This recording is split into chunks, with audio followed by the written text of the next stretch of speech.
Good morning, my fellow Canadians.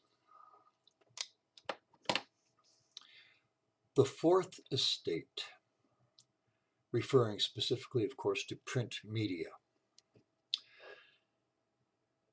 Let me do a retro move on this, go back to the old days.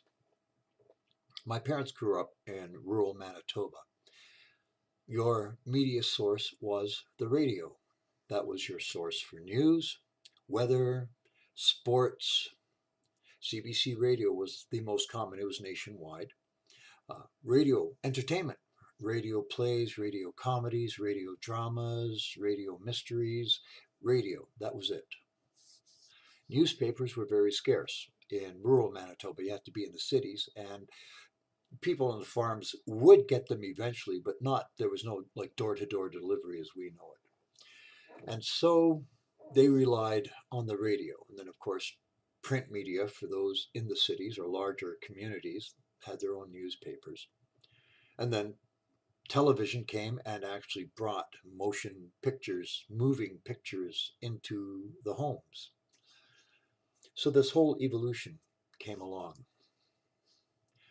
The newspapers of my youth, I had the pleasure of meeting some old style newspapermen, the old style newspapermen. The newspapers of my youth had a thing called journalistic ethics.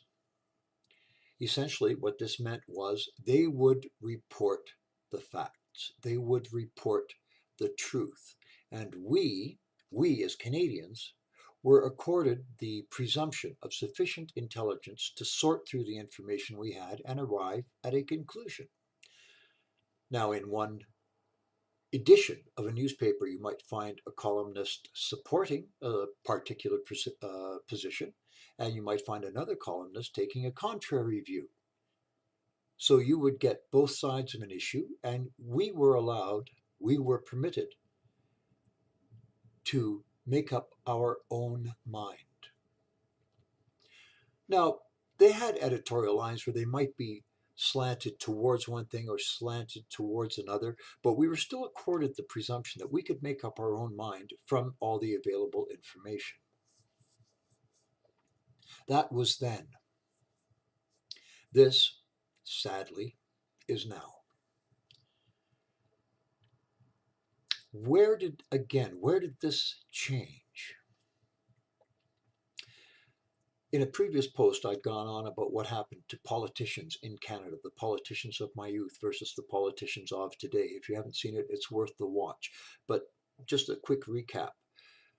Those people, those pressmen, the newspaper reporters, the editors, the staff, again, these were all people who had come through the horrors of World War I, the Great Depression, World War II, and the Korean War to a lesser degree, that had shaped our politicians. These were people who had touchstones with reality, who understood Canadianism, who understood national pride, who understood Canadian culture. And yes, Mr. Trudeau, we do have a culture, idiots.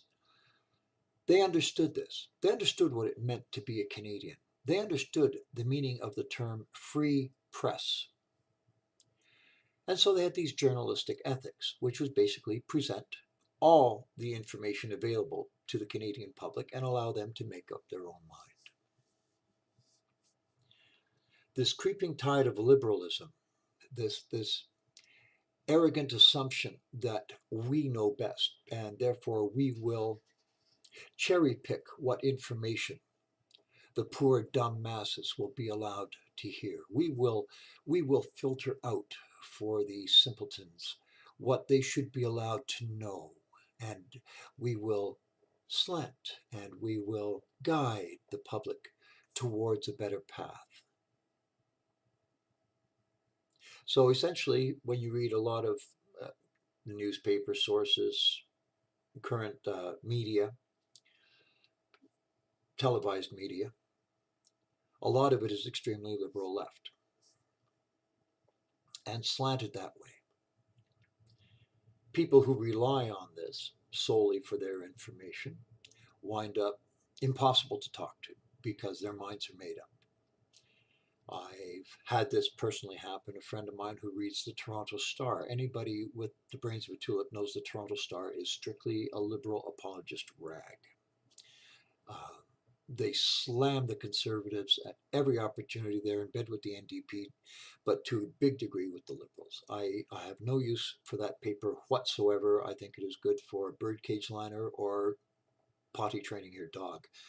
Other than that, the comics, the want ads. There's nothing else in there to me that is worth reading.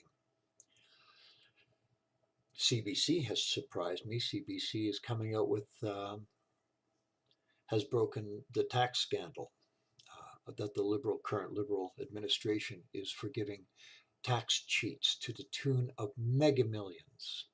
That I might do as another post about Canada Revenue Agency and forgiving tax cheats. Again, liberal hypocrisy, that they're going to crack down and get the money owed for the Canadian people. And meanwhile, for their friends and supporters, there's quietly swept under the rug. This is okay. We'll just try to keep this quiet. So, what happened again to media ethics?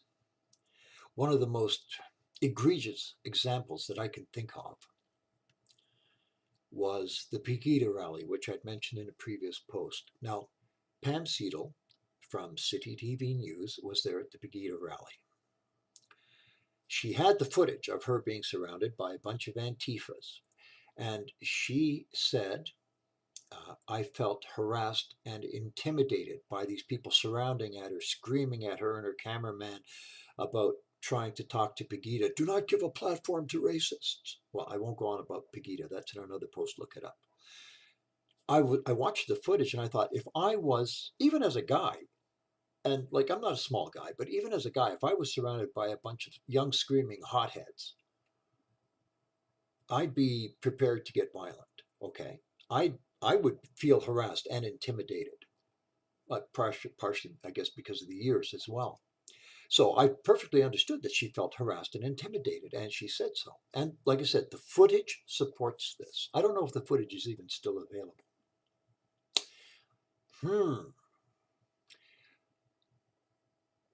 The powers that be, her bosses, I assume City TV administration, made her apologize for claiming she felt intimidated and harassed. And she issued a public retraction, even though the video footage clearly shows this. Plus, working for City, she labeled Pegida alt-right, which it's not, anti-immigration, which it's not, and racist, which it's not, or white supremacist, or any of that crap.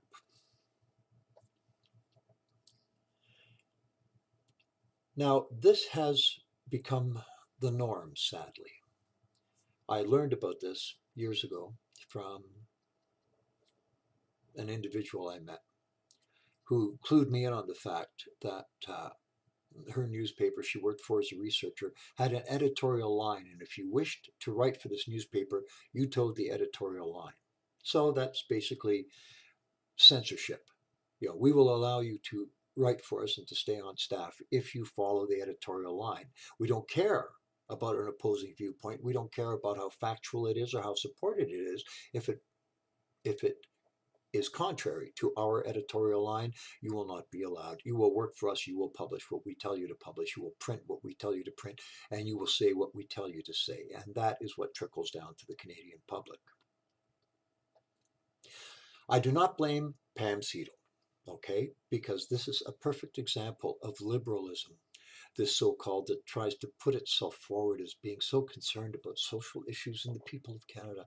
Basically, do what we say or your job's at risk. And Ms. Seidel, her job was at risk. She was obviously, this is not a great leap of faith that she was told to retract this or she'd lose her job.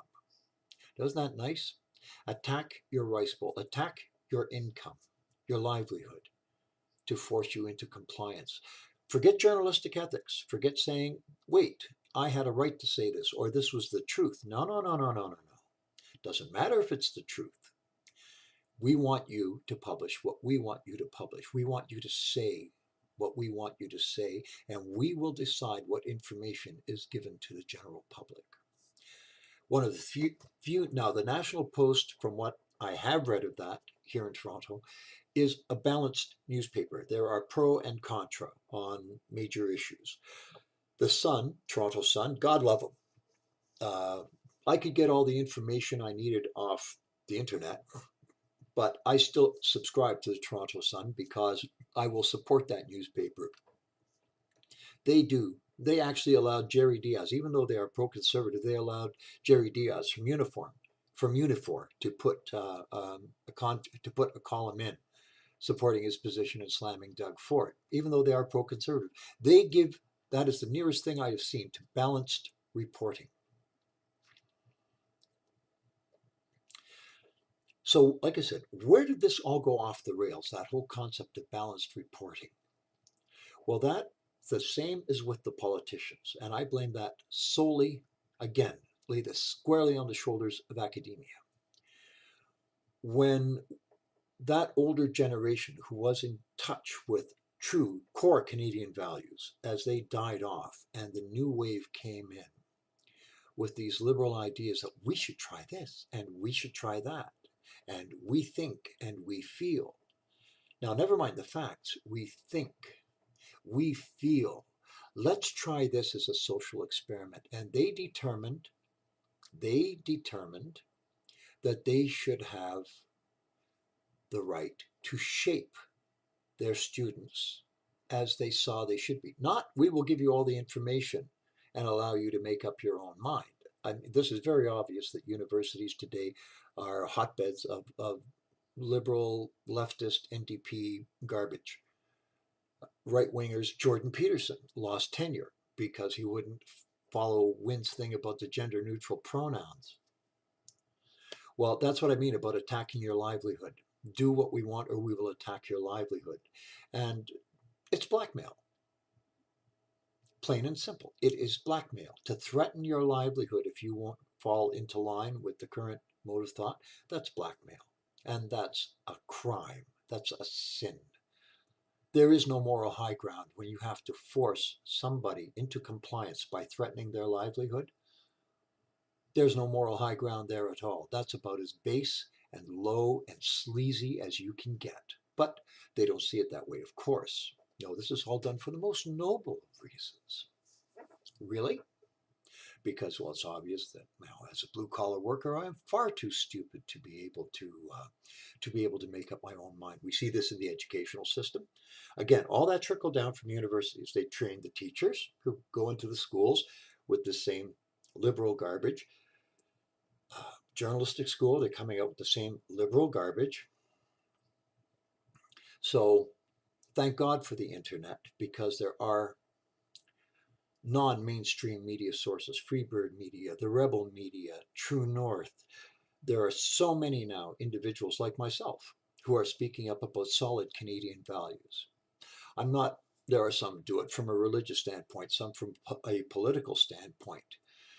I just do it because I see things that I would like to bring to the attention of my fellow Canadians. And if nothing else, think. This is what I was taught in school. We were given information and we were allowed to make up our own minds. We were taught to think, critical thinking, examine both sides of an issue, and arrive at a conclusion. The press would give you, the print media gave you all that information you needed to be able to make a determinant. Not now. Well, other than a few examples. So, like I said, thank God that there are alternative media sources. And like I've read fanatical articles and seen fanatical videos that espouse one viewpoint to the exclusion of all others.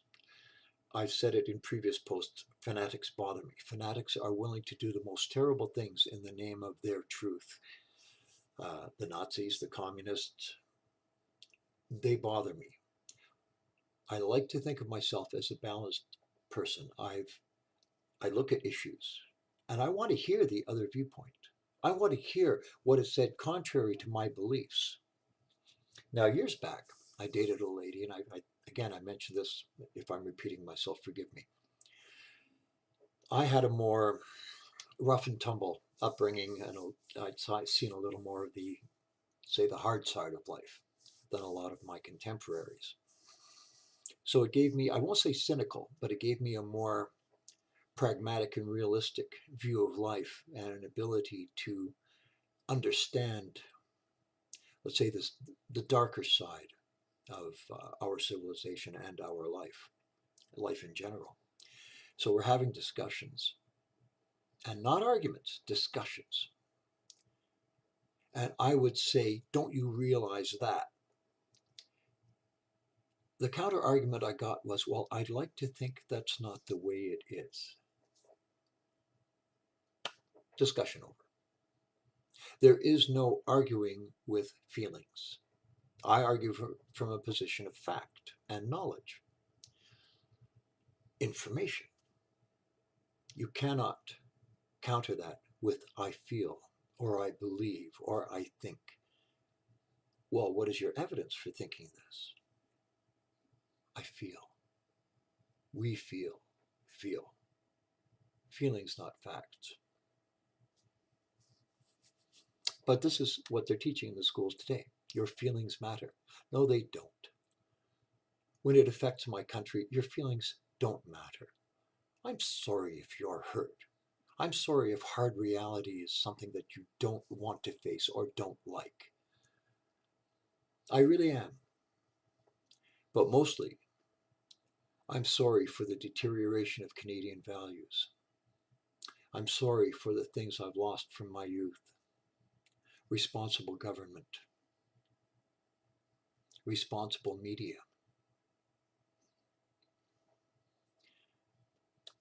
the sense of pride in our country, what it means to be a Canadian.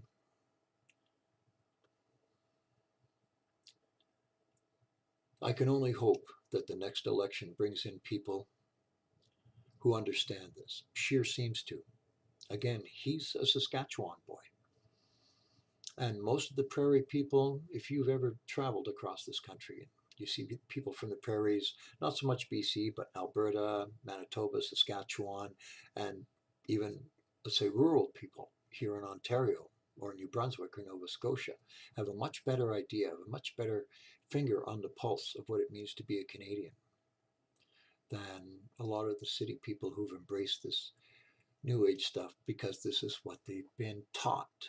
Again, thank you, academia, for dumbing down the people to the point they can't read properly, they can't write properly, they don't know Canadian history, they don't know world history. But by God, they know about LGBTQ rights.